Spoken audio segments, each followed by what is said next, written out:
The Desire of Ages, Chapter 2, The Chosen People. For more than 1,000 years the Jewish people had awaited the Saviour's coming. Upon this event they had rested their brightest hopes. In song and prophecy, in temple rite and household prayer, they had enshrined his name, and yet at his coming they knew him not. The beloved of heaven was to them as a root out of a dry ground. He had no form nor comeliness, and they saw in him no beauty that they should desire him. He came unto his own, and his own received him not. Yet God had chosen Israel. He had called them to preserve among men the knowledge of his law and of the symbols and prophecies that pointed to the Saviour. He desired them to be as wells of salvation to the world.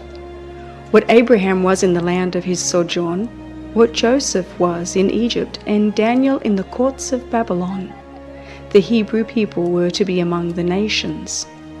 They were to reveal God to men.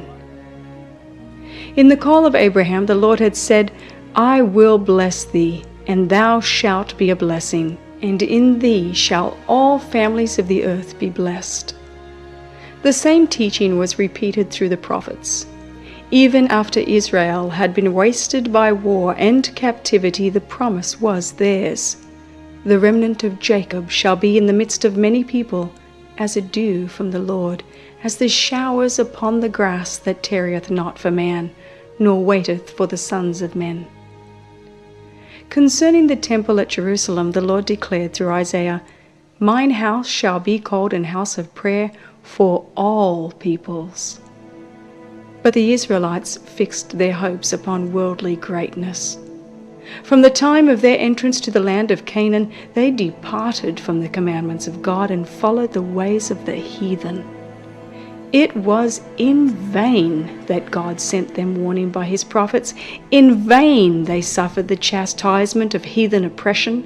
Every reformation was followed by deeper apostasy. Had Israel been true to God, he could have accomplished his purpose through their honor and exaltation.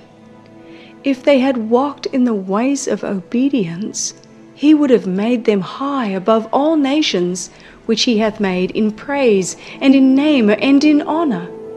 All people of the earth, said Moses, shall see that thou art called by the name of the Lord, and they shall be afraid of thee. The nations which shall hear all these statutes shall say, Surely this great nation is a wise and understanding people. But because of their unfaithfulness, God's purpose could be wrought out only through continued adversity and humiliation. They were brought into subjection to Babylon and scattered through the lands of the heathen.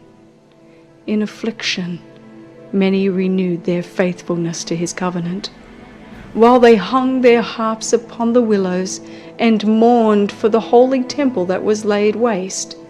The light of truth shone out through them, and a knowledge of God was spread among the nations. The heathen systems of sacrifice were a perversion of the system that God had appointed, and many a sincere observer of heathen rites learned from the Hebrews the meaning of the service divinely ordained, and in faith grasped the promise of a Redeemer. Many of the exiles suffered persecution. Not a few lost their lives because of their refusal to disregard the Sabbath and to observe the heathen festivals. As idolaters were roused to crush out the truth, the Lord brought his servants face to face with kings and rulers, that they and their people might receive the light. Time after time, the greatest monarchs were led to proclaim the supremacy of the God whom their Hebrew captives worshipped. By the Babylonian captivity, the Israelites were effectually cured of the worship of graven images. During the centuries that followed, they suffered from the oppression of heathen foes until the conviction became fixed that their prosperity depended upon their obedience to the law of God. But with too many of the people, obedience was not prompted by love. The motive was selfish. They rendered outward service to God as the means of attaining to national greatness. They did not become the light of the world, but shut themselves away from the world in order to escape temptation to idolatry. In the instruction given through Moses, God had placed restrictions upon their association with idolaters, but this teaching had been misinterpreted. It was intended to prevent them from conforming to the practices of the heathen, but it was used to build up a wall of separation between Israel and all other nations. The Jews looked upon Jerusalem as their heaven, and they were actually jealous lest the Lord should show mercy to the Gentiles.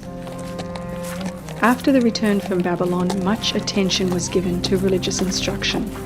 All over the country, synagogues were erected, where the law was expounded by the priests and scribes, and schools were established which, together with the arts and sciences, professed to teach the principles of righteousness. But these agencies became corrupted.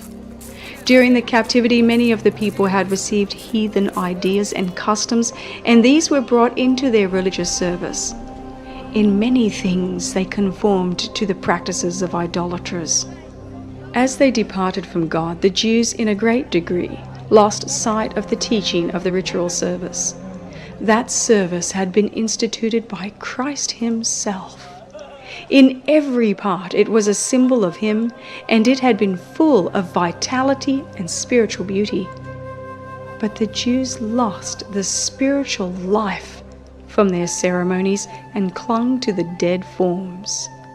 They trusted to the sacrifices and ordinances themselves, instead of resting upon Him to whom they pointed.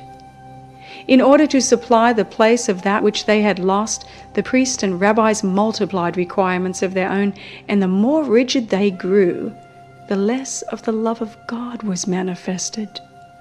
They measured their holiness by the multitude of their ceremonies, while their hearts were filled with pride and hypocrisy. With all their minute and burdensome injunctions, it was an impossibility to keep the law. Those who desired to serve God and who tried to observe the rabbinical precepts toiled under a heavy burden. They could find no rest from the accusings of a troubled conscience. Thus Satan worked to discourage the people, to lower their conception of the character of God, and to bring the faith of Israel into contempt. He hoped to establish the claim put forth when he rebelled in heaven, that the requirements of God were unjust and could not be obeyed. Even Israel, he declared, did not keep the law.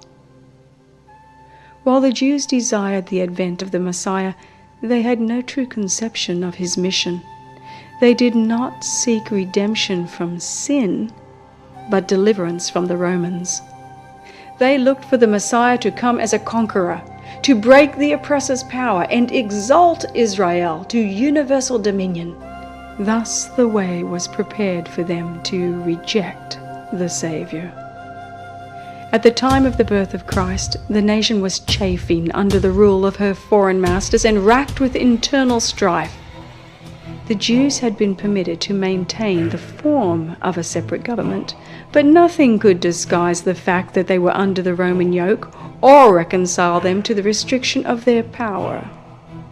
The Romans claimed the right of appointing and removing the high priest, and the office was often secured by fraud, bribery, and even murder. Thus the priesthood became more and more corrupt. Yet the priests still possessed great power, and they employed it for selfish and mercenary ends. The people were subjected to their merciless demands and were also heavily taxed by the Romans. This state of affairs caused widespread discontent.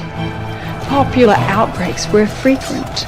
Greed and violence, distrust and spiritual apathy were eating out the very heart of the nation. Hatred of the Romans and national and spiritual pride led the Jews still to adhere rigorously to their forms of worship. The priest tried to maintain a reputation for sanctity by scrupulous attention to the ceremonies of religion.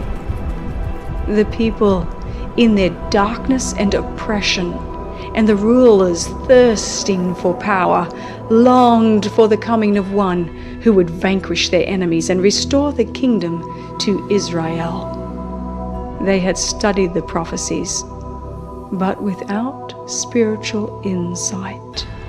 Thus they overlooked those scriptures that pointed to the humiliation of Christ's first advent, and misapplied those that speak of the glory of his second coming. Pride obscured their vision.